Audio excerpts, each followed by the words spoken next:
جب بھی کوئی مسئلہ درپیش ہو یہ اپنی عادت بنا لیجئے، کہیں پر بھی زندگی میں کوئی بھی پریشانی آئے، کوئی بھی مسئلہ آئے تو ہمیشہ پوچھے کہ اچھا اس سچویشن میں نبی صلی اللہ علیہ وسلم نے کیا کیا تھا. مثلا کو فوت ہو گیا، کسی کے والدین فوت ہو جائیں، کسی کی اولاد فوت ہو جائے، کسی کے رشتہ داروں میں سے کوئی چلا جائے، کسی کو مال کی کوئی تکلیف آ جائے، کسی کو لوگ ستائیں، تو ہر دفعہ آپ یہی پوچھتے جائیں اپنے آپ سے قرآن کیا کہتا ہے، نبی صلی اللہ علیہ وسلم نے کیا کیا، آپ نے کیا فرمایا، صحابہ کیا کرتے تھے. خوبصورت جواب ملے گا آپ کو، کیونکہ ہدایت کا راستہ کون سا ہے؟ صراط الذین انعمت علیہم. حضرت شیخ ابن قیم رحمہ اللہ مذکورہ بالا سوال کے جواب میں فرماتے ہیں الحمدللہ اما بعد. حضرت ابو ہریرہ سے روایت ہے کہ رسول اللہ صلی اللہ علیہ وسلم نے ارشاد فرمایا ما انزل اللہ داء الا انزل له شفاء. بخاری کتاب الطب. اللہ تعالیٰ نے کوئی ایسا مرض پیدا نہیں کیا جس کے لیے شفا نہ رکھی گئی ہو. کتنی زبردست بات ہے یہ. ساری مایوسی اس ایک حدیث سے ختم ہو جاتی ہے. کوئی بیماری ایسی ہے ہی نہیں. اس کا مطلب ہے کہ کینسر کا بھی جی ہاں علاج ہے، لیکن عام طور پر جب کسی کو ایسا کچھ ہو تو لوگ کہتے ہیں لا علاج مذہب سے اس نے مرنا ہی مرنا ہے، وہ مرنے سے پہلے مرنے لگتا ہے. حضرت جابر سے مروی ہے کہ رسول اللہ صلی اللہ علیہ وسلم نے فرمایا لکل داء دواء فاذا اصیب دواء الداء برئ باذن اللہ. صحیح مسلم باب لکل داء دواء. اگر آپ زیر زبر لگاتے جائیں تو آپ کو آئندہ کسی اور کو پڑھ کے سنانے میں آسانی ہوگی. ترجمہ ہے ہر مرض کی دوا ہے. کسی مرض کی جب صحیح طریقے پر دوا کی جاتی ہے تو اللہ تعالیٰ کے حکم سے مریض اچھا ہو جاتا ہے. یعنی دوا تو ہے لیکن آپ تلاش کریں تو بات ہے، اور پھر طریقہ بھی صحیح ہو. بعض کا دوا بھی ہوتی ہے، یہ بیماری ہے یہ دوا ہے، لیکن کس وقت کتنی دوا لینی ہے، جب تک یہ ٹھیک نہ ہو، یہاں درست کی نہ ہو تو علاج صحیح نہیں ہوتا. یہی ڈاکٹر کی ضرورت پھر پیش آتی ہے نا. ورنہ تو لوگ کسی میڈیکل سٹور پہ کھڑے ہو جائے اور پوچھتے ہیں کس مرض کی دوا ہے، کس کی اور ہر ایک ڈاکٹر بن جائے، ہر ایک حکیم بن جائے اور وہ لوگوں کو دینا شروع کر دے. لیکن یہ کون ڈٹرمن کرتا ہے کہ کس مرض میں کتنی دوا دی جائے گی؟ یہ ڈاکٹر بتاتا ہے. ڈاکٹر علم حاصل کرتا، محنت کرتا تو اللہ تعالیٰ اس کو حکمت دے دیتا ہے، اس کو سمجھ دے دیتا ہے. تو اس لیے جب کسی ڈاکٹر کے پاس جائیں تو جس وقت وہ آپ کو دیکھ رہا ہو تو آپ ساتھ ساتھ ایک دعا مانگا کریں کہ یا اللہ اس مرض کا جو صحیح علاج ہے وہ اس کے دل میں ڈال. ایسا نہ ہو کہ وہ الٹا کام کرے کہ میں پہلے سے بھی جاؤں، پہلے سے بھی حال خراب ہو جائے. کئی دفعہ ایسے بھی ہوتا ہے نا، بہت سے لوگ ڈاکٹروں کے ہاتھوں دنیا سے رخصت ہوئے. کیا کہتے ہیں؟ تشخیص غلط ہو گئی تھی، دوا غلط ہو گئی تھی، انجیکشن لگ گیا تھا، وہ زیادہ ہو گئی تھی، وہ کم ہو گئی تھی. ہوتا تو باذن اللہ ہی ہے جو کچھ بھی ہوتا ہے، لیکن ڈاکٹر بھی اگر صحیح نتیجے پہ پہنچتا ہے تو صرف اللہ کے اذن سے. اسی لیے دوا کے ساتھ دعا کی ہر حال میں ضرورت ہوتی ہے. ہمارے ہاں افراط اور تفریط ہے. کیا مطلب؟ یا ہم کیا کرتے ہیں؟ خالی دعا کرتے ہیں اور کبھی ہم خالی دوا کرتے ہیں، جبکہ دونوں کا کمبینیشن ضروری ہے شفا کے لیے. اور اس پر ریسرچ بھی ہوئی تھی کہ وہ مریض جن کے لیے لوگ دعائیں کرتے ہیں وہ جلدی صحت یاب ہوتے ہیں. ریڈر ڈائجسٹ میں یہ مضمون چھپا تھا.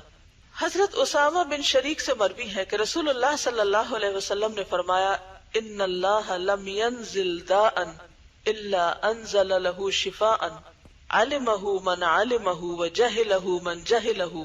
مسند احمد. اللہ تعالیٰ نے ہر بیماری کے لیے دوا اور شفا اتاری ہے. اتاری ہے یعنی زمین پر اتاری ہے، یہ دلوں میں اتاری ہے. جاننے والا اسے جانتا ہے اور جو نہیں جانتا وہ نہیں جانتا. جو عالم ہے عالم ہے، جو جاہل ہے جاہل.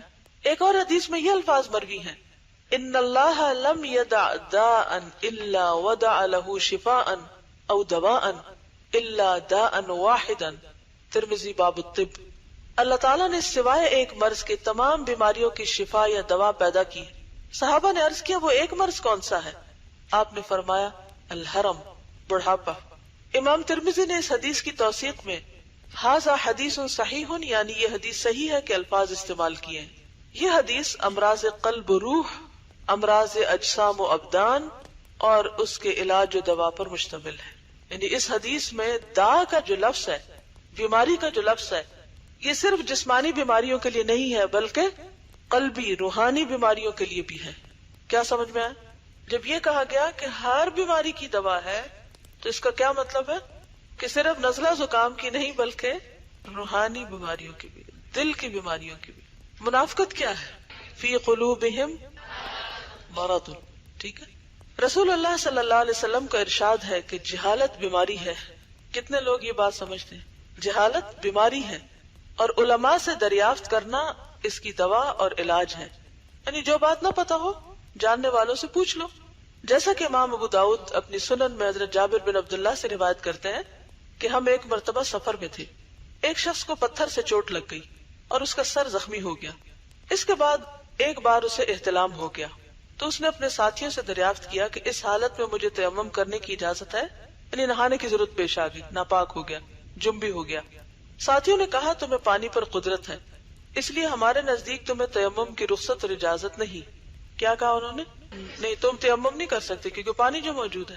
چنانچہ اس شخص نے غسل کر لیا جس سے وہ مر گیا. رسول اللہ صلی اللہ علیہ وسلم کو اس واقعے کی اطلاع ملی تو آپ نے فرمایا قتلوہ قتلہم اللہ اللہ سألوا اذا لم يعلموا فانما شفاء العی السؤال انما كان يكفيه ان يتيمم ويعصر او يعصب على جرحه خرقة ثم يمسح عليها ويغسل سائر جسده. ابو داؤد کتاب الطہارہ. ان لوگوں نے اسے مار ڈالا جنہوں نے یہ غلط فتویٰ دیا، اللہ انہیں موت دے. کتنے سخت الفاظ استعمال کیا آپ نے. وہ جب خود مسئلہ نہیں جانتے تھے تو کسی دوسرے سے کیوں نہیں پوچھ لیا؟ یعنی خود کیوں مفتی بن بیٹھے؟ پریشان حال کی شفا یہ ہے کہ دوسرے سے پوچھ لے. پریشان حال کی شفا کیا ہے؟ کہ دوسرے سے پوچھ لے. اس کے لیے صرف یہی کافی تھا کہ وہ تیمم کر لیتا اور غسل نہ کرتا، یا پھر اپنے زخم پر پٹی باندھ لیتا اور اس پر مسح کر لیتا اور بقیہ جسم کو دھو لیتا. رسول اللہ صلی اللہ علیہ وسلم نے اس حدیث کے اندر یہ واضح کر دیا کہ جہالت ایک بیماری ہے اور پوچھ لینا اس کا علاج. اللہ سبحانہ وتعالیٰ نے خود فرمایا ہے کہ قرآن شفا ہے.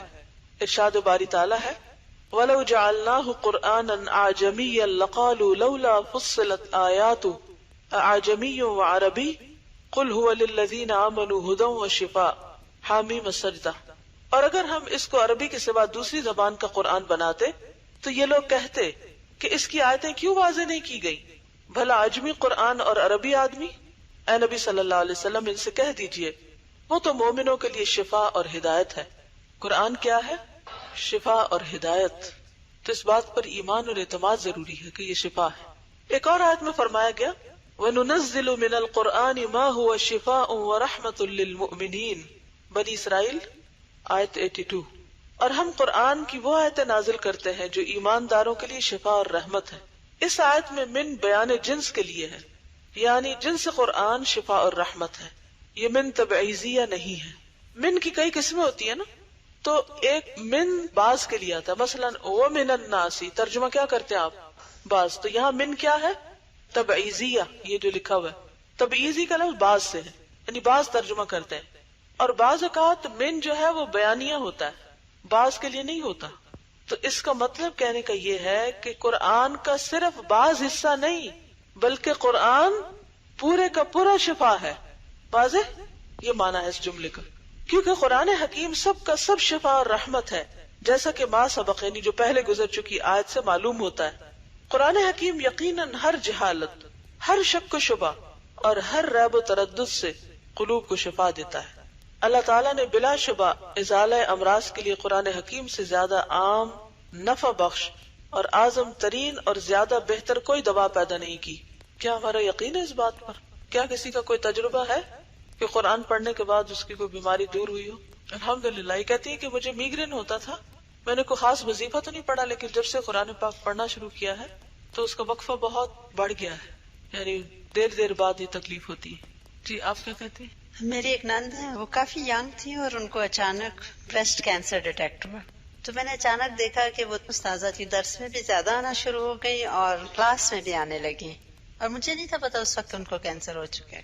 تو انہوں نے مجھے بعد میں بتایا کہ مجھے فیل ہونے لگا تھا تو میں اس لیے قرآن کلاس میں جانے لگی تھی کہ اللہ کرے ایسے ہی ٹھیک ہو جائے. خیر الحمدللہ یہ ضرور ہوا کہ ٹائملی ڈیٹیکٹ ہوا. ان کی یہاں سرجری ہوئی اور پھر ان کو جب باہر بھیجا تو چونکہ وہ بہت فائن کینسر ان کے آرم پٹ میں چلا گیا تھا، تو وہاں دوبارہ ان کی وہ سرجری ہوئی اور اس کے بعد کیمو تھراپی شروع ہوئی. 6 مہینے ان کو رہنا پڑا. تو آپ کو پتہ ہی ہوگا کہ کیمو تھراپی اتنی سخت ہوتی ہے کہ اندر تک جلا دیتی ہے انسان کو، بلڈ سیلز بھی ختم ہو جاتے ہیں. اور وہاں وہ کہتی ہے کہ میں کھا بھی نہیں سکتی تھی، میں صرف کھجوریں کھاتی تھی اور میں قرآن سنتی تھی، استاذہ کی کیسٹ سارا ٹائم سنتی رہتی تھی وہاں. تو وہ کہتی ہے کہ وہاں ڈاکٹرز اتنے حیران ہوتے تھے کہ انہوں نے مجھ کو ایک سیمپل بنایا ہوا تھا، اور وہ ڈاکٹرز اپنے سارے اسٹوڈینٹس کو بتاتے تھے کہ یہ مطلب ایک ایسا انوکھا کیس ہے کہ جو تھراپی لینے کے بعد ایکسپیکٹڈ ٹائم سے بھی بہت جلد اس کا بلڈ کاؤنٹ پھر باؤنس بیک کر جاتا ہے، and she is ready for the next shot. اور وہ کہتے ہیں کہ میرا نام انہوں نے وہاں ٹف چک ڈالا ہوا تھا. وہ ہمیشہ کہتی ہے کہ میری 2 تھراپیز تھی، قرآن اینڈ ڈیٹس. ماشاءاللہ الحمدللہ ٹھیک ٹھاک ہیں. چنانچہ صحیحین میں حضرت ابو سعید سے مروی ہے کہ چند صحابہ کسی سفر میں تھے. اثناء راہ میں عرب کے ایک قبیلے میں ان کا قیام ہوا، یعنی راستے میں. اثناء کا مطلب ہوتا ہے اس اثناء میں، یعنی اس دوران. انہوں نے وہاں کے لوگوں سے ضیافت اور کھانے پینے کی خواہش ظاہر کی، مگر ان کی طرف سے انکار ہوا. اتفاق سے اسی روز قبیلے کے سردار کو سانپ نے ڈس لیا. قبیلے والوں نے اس کے لیے ہر قسم کا علاج کیا اور ہر قسم کی صحیح کے باوجود کسی دوا سے آرام نہ ہوا. آخر قبیلے کے ایک آدمی نے کہا کہ ان نووارد آدمیوں کے پاس جا کر دریافت کرو، ممکن ہے ان کے پاس اس کا کوئی علاج ہو. چنانچہ یہ لوگ صحابہ کے پاس آئے اور کہنے لگے ہمارے سردار کو سانپ نے ڈس لیا ہے، ہم نے ساری تدبیر کر دیکھی مگر کچھ نہ ہوا، کیا تم میں سے کسی کے پاس کوئی علاج ہے؟ صحابہ میں سے ایک نے کہا ہاں، تم نے ہماری مہمان نوازی نہیں کی، اس لیے جب تک تم اس کا معاوضہ مقرر نہیں کرو گے ہم قطعاً علاج نہ کریں گے. اس کے بعد بکریوں کا ایک ریوڑ معاوضے میں طے ہوا. ایک صحابی وہاں تشریف لے گئے اور الحمدللہ رب العالمین یعنی سورۃ فاتحہ پڑھ پڑھ کر اس پہ دم کرنا شروع کر دیا. بس پھر کیا تھا، گرہ کھل گئی. وہ اسی وقت اٹھ بیٹھا، اس کا اضطراب اور بے چینی ختم ہو گئی اور چلنے پھرنے لگ گیا. جس قدر بکریاں معاوضے میں طے پائی تھی ان کے حوالے کر دی گئی. یہ صحابہ بارگاہ رسالت میں حاضر ہوئے اور اصل واقعہ پیش کیا. رسول اللہ صلی اللہ علیہ وسلم نے فرمایا قد اصبتم اقسموا واضربوا لی معکم سہما فضحک رسول اللہ صلی اللہ علیہ وسلم. صحیح بخاری فضائل قرآن. تم نے خوب کیا، بکریاں تقسیم کرو تو اس میں میرا حصہ بھی لگا لینا. اس کے بعد رسول اللہ صلی اللہ علیہ وسلم ہنس پڑے، یعنی مزاح کے طور پر کہا. یہاں دوا کی تاثیر کس طرح کام کر گئی، ذرا غور کیجئے کہ مرض اس طرح دفع ہو گیا جیسے کبھی تھا ہی نہیں. سورۃ فاتحہ ایک ایسی آسان اور سہل ترین دوا ہے کہ اس سے سہل اور آسان اور بہترین دوا ممکن ہی نہیں. کوئی بندہ اگر اچھے طریقے سے سورۃ فاتحہ کے ذریعے علاج معالجہ کرے تو شفائے امراض کے لیے سورۃ فاتحہ کے اندر عجیب و غریب تاثیر پائے گا. مدت مدید تک، مدید یعنی لمبی، مد سے طویل، میں مکہ معظمہ میں رہا. اس اثناء میں بہت سی بیماریاں مجھ پر مسلط ہوتی رہی. مجھے نہ یہاں کوئی طبیب میسر آیا نہ دوا، میں صرف سورۃ فاتحہ سے اپنا علاج کرتا رہا اور اس کے اندر میں نے عجیب و غریب تاثیر پائی. میں اکثر مریضوں کو سورۃ فاتحہ سے علاج کرنے کی ترغیب دیتا تھا اور لوگ اکثر اس سے صحت یاب ہو جاتے تھے. یہاں یہ بات قابل فہم ہے کہ ایسے اذکار، آیات، دعائیں جن سے شفا مطلوب ہو یقیناً نافع اور شفا بخش ہوتی ہیں، لیکن اس کے لیے ضروری ہے کہ محل اس کی قبولیت کی صلاحیت رکھتا ہو، یعنی جس جگہ وہ پڑھی جا رہی ہیں وہاں بھی کچھ اثر ہو، اور فاعل اور عامل کی قوت اور ہمت اور اس کی تاثیر بھی قبولیت محل کی مقتضی ہو.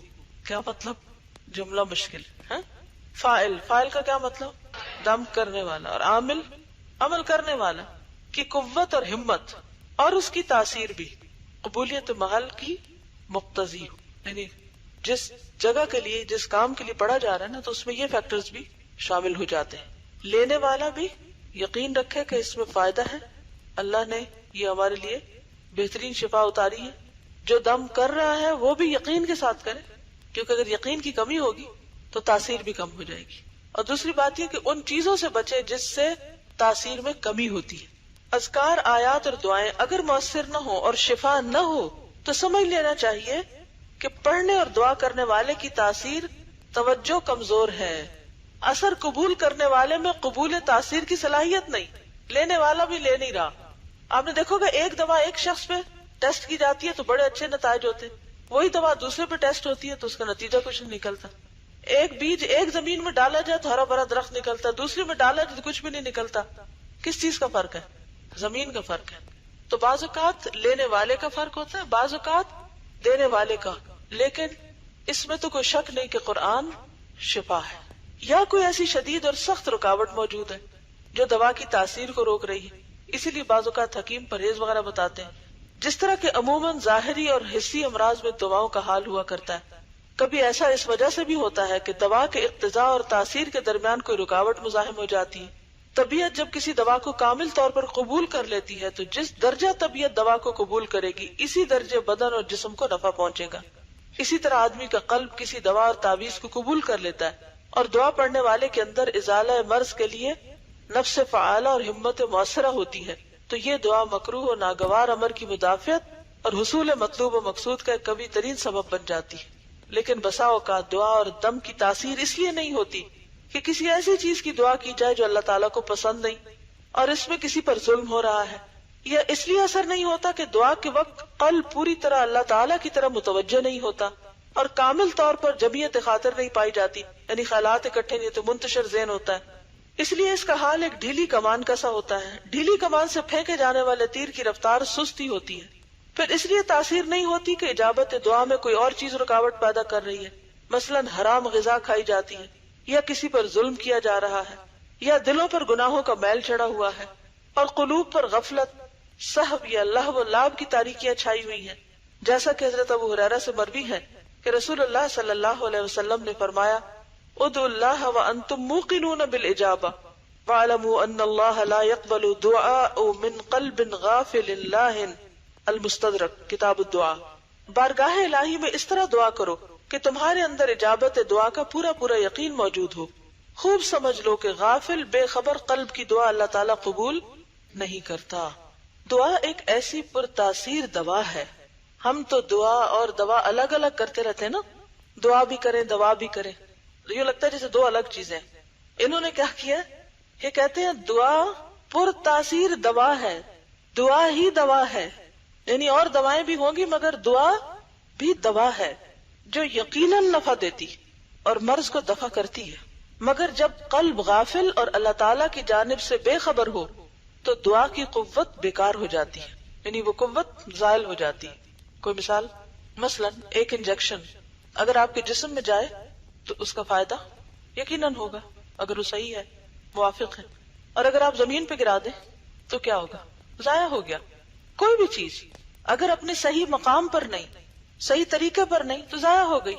مثلا آپ کی صلاحیتیں صحیح مقام پر نہیں تو کیا ہوئی، ضائع ہو گئی، اور اگر صحیح مقام پر ہے تو یقیناً فائدہ ہوگا. تو اسی طرح جب دل غافل ہو اور اللہ سے بے خبر تو دعا منہ سے تو جا رہی مگر اپنے ہدف پہ نہیں بیٹھ، وہاں نہیں پہنچ رہی جہاں اس کو پہنچنا چاہیے. ابو ہریرہ سے مروی ہے کہ رسول اللہ صلی اللہ علیہ وسلم نے فرمایا ایھا الناس ان اللہ طیب لا يقبل الا طیبا وان اللہ امر المؤمنین بما امر المرسلین فقال یا ایھا الرسل کلوا من الطیبات واعملوا صالحا انی بما تعملون علیم وقال یا ایھا الذین آمنوا کلوا من طیبات ما رزقناکم. صحیح مسلم کتاب الزکوٰۃ. اے لوگو، اللہ تعالیٰ پاک ہے اور وہ پاک چیز ہی کو قبول کرتا ہے. اللہ تعالیٰ پاک ہے، تصور بھی کیجیے، صرف لفظ نہیں پڑھیے، اللہ پاک ہے اور وہ پاک چیز ہی قبول کرتا ہے. اور اللہ تعالیٰ ایمان والوں کو اسی چیز کا حکم دیتا ہے جس کا حکم اس نے انبیاء کرام کو دیا ہے. اس کے ثبوت میں آپ صلی اللہ علیہ وسلم نے یہ آیت پڑھی یا ایھا الرسل کلوا من الطیبات واعملوا صالحا، اور پھر یہ آیت پڑھی یا ایھا الذین آمنوا کلوا من طیبات ما رزقناکم. حضرت ابو ہریرہ فرماتے ہیں اس کے بعد رسول اللہ صلی اللہ علیہ وسلم نے فرمایا الرجل یطیل السفر اشعث اغبر یمد یدہ الی السماء یا رب یا رب ومطعمہ حرام ومشربہ حرام وملبسہ حرام وغذی بالحرام فأنا یستجاب لذلک. صحیح مسلم کتاب الزکوٰۃ. ایک آدمی طویل سفر کرتا ہے اور اس حال میں ہے کہ خستہ حال اور گرد و غبار سے اٹا ہوا آسمان کی طرف ہاتھ اٹھا کر اللہ سے مانگتا ہے اے پروردگار اے پروردگار، اور حال یہ ہے کہ اس کی غذا حرام ہے، پینا حرام ہے، اس کے کپڑے حرام ہیں، حرام غذا کھائی ہے. اس کی دعا کس طرح قبول ہوگی؟ یعنی دعا تو یقیناً نافع ہے لیکن اس میں کچھ رکاوٹیں آتی ہیں جن میں سب سے بڑی رکاوٹ ناپاکی ہے، اور خصوصاً غذا کا حرام ہونا، کھانا پینا حرام ہونا، لباس کا حرام ہونا، چوری، غصب، ڈاکہ، رشوت، جھوٹ فریب سے کمائی ہوئی آمدنی، حرام چیزوں کو بیچ کے لی ہوئی آمدنی، یہ ساری چیزیں حرام کی قسمیں ہیں. اور جب انسان ان کو استعمال کرتا ہے تو پھر انسان کا دل بھی سخت ہوتا ہے. انسانوں کی ہمدردی بھی جاتی ہے، عبادت میں دل نہیں لگتا اور دعائیں بھی قبول نہیں ہوتی. تو اس کے لیے بہت زیادہ اس بات کی کوشش کرنی چاہیے کہ ہم عبادت سے پہلے اپنے کھانے پینے کو پاک کریں. ہو سکتا ہے آپ کہیں کہ اب ہم تو نہیں کماتے، ہمارے شوہر کماتے ہیں یا ماں باپ کماتے ہیں اور وہ لاتے ہیں، ہمیں کیا پتا وہ کیا کرتے. چلیے ٹھیک ہے، جتنا آپ ان کو بتا سکتے ہیں آپ کر سکتے ہیں کریے، لیکن آپ کے پارٹ پر آپ خود اپنی غذا میں سلیکشن کس چیز کی کرتے ہیں. بہت سے لوگ جب کچھ کھاتے ہیں تو کیا واقعی طیب کھاتے ہیں؟ کیا کھاتے ہیں؟ جنک میں بہت ساری چیزیں ایسی ہیں جو طیب نہیں ہیں، اور اس میں اگر آپ تھوڑا سا اس کے پیچھے چلے جائیں کہ وہ چیزیں تیار کیسے ہوتی ہیں، حتیٰ کہ مرغیوں کو پالتے کیسے ہیں، پھر اس کے بعد ان کو ذبح کیسے کرتے ہیں، پھر اس کے بعد اس میٹ کی پروسیسنگ کیسے ہوتی ہے، پھر وہ کہاں سے ہوتا ہوا ان مرحلوں سے گزر کر کیا کچھ اس میں شامل کر کے آپ کے برگرز میں آتا ہے، اور آپ نے کہ اپنی خون پسینے کی کمائی بالکل حلال جا کے صرف زبان کے ٹیسٹ کے لیے، اگر اپنے شہر میں نہ بھی ہو تو دوسرے شہر کا ٹریول کر کے جا کے کھائیں گے اور نہیں پتا کہ وہ حلال بھی ہے یا نہیں. کتنے لوگ ہیں کہ جیسے کھانوں پہ فخر کرتے ہیں اور نہیں سوچتے کہ کس چیز سے بنا ہے، کہاں سے آیا، کیونکہ یہ اس بات کا شعور ہی ختم ہو گیا ہے کہ حرام چیزیں اور غیر طیب میں ایک چیز بظاہر صاف ستھری بھی نظر آ رہی ہے، ٹیسٹ بھی بہت اچھا ہے، لیکن وہ حقیقت میں طیب نہیں ہے. اور اس دور کے فتنوں میں سے ایک بہت بڑا فتنہ ہے. پچھلے دنوں کسی کے ہاں جانا ہوا تو انہوں نے کچھ کلپس دکھائے ایک ڈاکیومنٹری کے، کہ جس میں انہوں نے بتایا کہ جو بہت ساری فوڈ چینز ہیں یعنی ملٹی نیشنلز ہیں، ان میں میٹ کہاں سے آتا ہے. انہوں نے رائٹ فرام دا بگننگ کہ چکس کیسے پیدا ہوتے ہیں، کہاں رکھے جاتے ہیں، کیا کھاتے ہیں، کیسے ذبح ہوتے ہیں، ان کا ذبح کا طریقہ کیا ہے، اور پھر کیسے وہ میٹ پروسیس ہوتا ہے اور کس طرح پہنچتا ہے کہ اگر آپ وہ دیکھ لیں تو آپ یہ ساری چیزیں حرام کر لیں اپنے اوپر. لیکن آج آپ دیکھیں کہ ہم میں سے وہ شخص سیلف پٹی کا شکار ہو جاتا ہے جس نے وہ مزہ نہ چکھا، اور پھر جب ہم اسلامی ملکوں میں آتے ہیں اوہ یہاں تو حلال ہی ہوگا، مکہ میں ہے فلاں چیز، بس مکہ میں ہے کافی ہے، پاک ہو گیا. حیرت ہوتی ہے، بعض اوقات حرم سے نکل رہے ہوتے ہیں طواف کر کے سب عبادت کر کے، جب کھانے کے لیے بیٹھتے ہیں تو بالکل نہیں سوچتے یہ طیب بھی ہے یا نہیں، یہ کہاں سے آ رہا ہے. صرف اتنا ہی کافی سمجھتے کہ ہاں سعودی عرب میں مل رہا ہے، کچھ بھی مل جائے کھا لیں گے. ایسی چیزوں میں بھی احتیاط کرنے کی ضرورت ہے.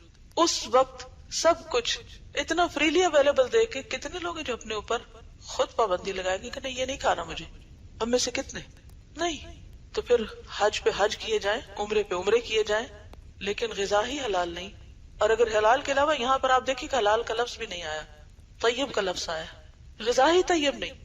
پھر اس کے بعد آپ دیکھیے کہ بہت سے لوگ جب پکاتے ہیں تو اس میں احتیاط نہیں کرتے صاف ہے یا گندا ہے، ہاتھ صاف نہیں ہوتے، یا بعض اوقات پکانے کا طریقہ ٹھیک نہیں ہوتا، یا جن برتنوں میں کھاتے وہ صاف نہیں ہوتے، طرح طرح کے ڈٹرجنٹ، اور پھر ان میں ڈھنگ کے برتن ہی نہیں دھونے آتے لوگوں کو اور نہ وہ صاف ہوتے ہیں. پھر بعض اوقات مکھیاں ہیں، گرد و غبار ہے، بس ٹھیک ہے مزے کی چیز ہے، دیکھ کے رال بہ گئی، اب کھانا ہی ہے، بس زبان کے چسکے کے لیے بھوک ہے یا نہیں تب بھی کھانا ہے. تو وہ پورا سسٹم بگڑا ہوا ہے ہمارا. اچھا وہ کیا ہوتا ہے جب وہ بگڑا ہوا ہے نا تو پھر نہ عبادت میں خشوع ہے نہ دعا میں دل. یعنی آپ دیکھیں کہ کس قدر مصیبت ہے کہ ہماری کہیں یکسوئی ہوتی نہیں. اور بڑے تو کیا بچے کو آپ دیکھیں کہ بچی ہائپر ہے، کیسے ہائپر ہو گیا کبھی نہیں سوچا، بس یہ کہہ کے چپ ہو جاتے. آج کل کے بچے ایسے ہی ہیں. اور مائیں اپنی جان چھڑانے کے لیے جاؤ وہ جوس پی لو، جاؤ وہ ٹافی کھا لو، بس اسی طرح کے جنک ان کو بھی پکڑاتی رہتی ہے. بچے خوش رہے اور ہماری جان چھوڑے رکھے، جو مرضی کرے، ہمیں نہ ستائیں، ہم جو کر رہے ہیں ہمیں کرنے دے. تو پھر وہ بنیاد ہی خراب ہو گئی نا. جب غذا ہی خراب ہو گئی، جب وہی نفس کو کنٹرول نہیں کیا تو پھر آگے تو بگاڑ ہی بگاڑ. اور پھر آپ دیکھیں کہ کسی بھی ایک غیر طیب کی وجہ سے صرف ایسا نہیں کہ دعائیں قبول نہیں ہوتی، بلکہ کیا ہوتا ہے جب طرح طرح کی ہمیں بیماریاں لاحق ہوتی تو پھر عبادتیں تو پیچھے ہی رہ جاتی. تو اس لیے انہوں نے سب سے پہلے بنیادی بات پکڑی ہے کہ بھئی یہ پڑھنے سے پہلے یہ جان لو اور اپنے آپ کا جائزہ بھی لے لو کہ دعا کو ملامت نہ کرو. بہت سے لوگ جب ان سے کہا جائے دعا کرے، بہت دعائیں کی ہیں اور پہلے ہی کہہ دیتے ہیں ہماری تو سنی نہیں جائے گی، ہماری تو قبول ہی نہیں ہونی. شیطان نے انہیں پکا یقین کرا رکھا ہے تمہاری نہیں قبول ہونی، کرو ہی نہ، ضرورت ہی نہیں. نہیں بھئی جانا کہاں ہے، بھاگنا کہاں ہے، دعا تو کرنی ہے. اور اگر قبول نہیں ہو رہی تو اس کی ریزن جاننی، وجہ معلوم کرنی، اور اس وجہ کو درست کرنے کی کوشش کرنا. کیونکہ یہاں تھوڑی بیٹھے رہنا، دنیا میں جانا ہے واپس، تو جانے کے لیے بہت کچھ کرنا ہے ابھی. اور اسی طرح دوسرا شوق کپڑوں کا. نہیں پتا حلال ہے حرام ہے، نہیں پتا آپ ڈھکتے ہیں ننگے ہیں، کیا ہے کیا نہیں. چلیے باقی تو چھوڑیے، نماز کے وقت بہت سے لوگ نماز کے وقت بھی اس بات کا خیال نہیں رکھتے کہ ان کا جسم اتنا ڈھکا ہوا ہے جتنا ریکوائرڈ ہے اللہ سبحانہ وتعالیٰ کی طرف. اس میں بھی ہم نے طرح طرح کی تعویلیں کر رکھی. شکر کرو پڑھتے تو ہیں، اب تم اس بات میں لے بیٹھے ہو کہ تمہارا دوپٹہ باریک ہے اور بال جھلک رہے ہیں اور ٹخنے ننگے ہیں یا بازو ننگے ہیں. حتیٰ کہ لوگ حج عمرے میں بھی پرواہ نہیں کرتے. کبھی مجھے اتنا دکھ اور تکلیف ہوتی ہے کہ عمر بھر کی کمائی لگا کے یہاں آئے ہیں اور لباس ہی ٹھیک نہیں ہے، طواف ہو رہا ہے، عمرہ ہو رہا ہے. یہ کیا ہو رہا ہے؟ جس لباس میں نماز نہیں ہوتی، جس لباس میں طواف نہیں ہوتا، عمرہ نہیں ہوتا، وہ کر کے ہم بڑے خوش ہیں کہ ہم نے بڑا کمال کر لیا. تو کبھی یہ خیال آئے کہ میری دعا نہیں سنی جائے گی تو فوراً اپنی اصلاح کی فکر کرے کہ کہاں کمی ہے. اچھا یہ جو بات کی گئی نا قلب غافل لاہن، کہ دل کی غفلت اور پھر اس کی ادھر ادھر کی مشغولیت. لاہن لہو سے ہے نا، لہو اس چیز کو کہتے ہیں جو اپنے اندر اتنا مشغول کر لے کہ باقی چیزیں انسان کی اگنور ہو جائیں، بس پش چلی جائے. تو یہ انہی چیزوں کی وجہ سے ہوتا ہے. یعنی غذا کے بھی اثرات ہوتے، لباس کے بھی. آپ دیکھیے کہ آپ اگر فل سلیوز پہنے ہوئے ہیں تو آپ کی کیفیت اور ہوگی، اور اگر آپ ہاف سلیوز پہن کے بیٹھے ہیں تو آپ کی کیفیت اور ہوگی. اگر آپ کپڑوں کو وہ لگا لیں کلف، تو آپ اگر اکڑے ہوئے کپڑے پہنے تو ہو نہیں سکتا کہ آپ کے اندر اکڑ کی کچھ نہ کچھ کیفیت نہ آئے. یعنی ہمارے لباس ہماری عبادت پر اثر انداز ہوتے ہیں، ہمارا کھانا پینا ہماری عبادت پہ اثر انداز ہوتا ہے، اور پھر خاص طور پر دعا پہ. اور عبداللہ بن احمد اپنے والد کی کتاب الزہد میں روایت کرتے ہیں کہ بنی اسرائیل پر ایک بہت بڑی آفت نازل ہوئی. اس آفت اور مصیبت کو دور کرنے کے لیے بنی اسرائیل شہر سے باہر نکلے کہ اللہ عز و جل کی بارگاہ میں دعا کرے. اس وقت اللہ عز و جل نے بنی اسرائیل کے پیغمبر کو وحی کے ذریعے آگاہ کیا کہ ان لوگوں کو کہہ دو کہ تم لوگ اپنے ناپاک جسم لے کر صحرا میں آئے ہو، اور جن ہاتھوں سے تم نے بندوں کے خون بہائے اور گھروں میں حرام اور ناجائز مال جمع کیا ہے، وہ ہاتھ تم میری طرف اٹھاتے ہو.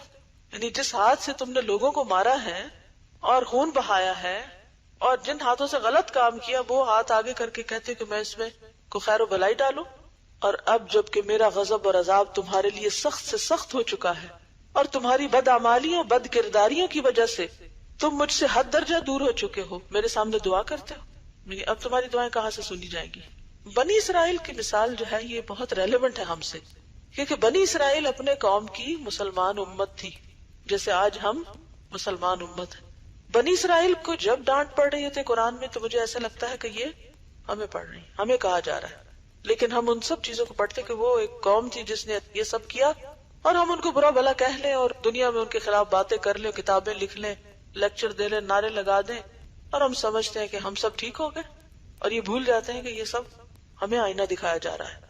اور مشرکین مکہ کی بات ہو تو ہم اپنے آپ کو ڈس ایسوسیٹ کر دیں کہ ہم تو مشرک نہیں ہیں، ہم تو حضور صلی اللہ علیہ وسلم کو ماننے والے ہیں. لیکن ان امتوں کا کیا ہوا جو اپنے پیغمبروں کو مانتی تھی لیکن ان کی کوئی بات نہیں مانتی تھی. ابو ہریرہ فرماتے ہیں یکفی من الدعاء مع البر ما یکفی الطعام من الملح. یہ لفظ جو ہے نا برآ، تو اس کو بر کر لیں، لن تنالوا البر کا البر ہوتا نا نیکی. تھوڑی دعا بھی اسی طرح کافی و وافی ہو جاتی ہے. یہاں ترجمے میں آنا چاہیے نیکی کے ساتھ.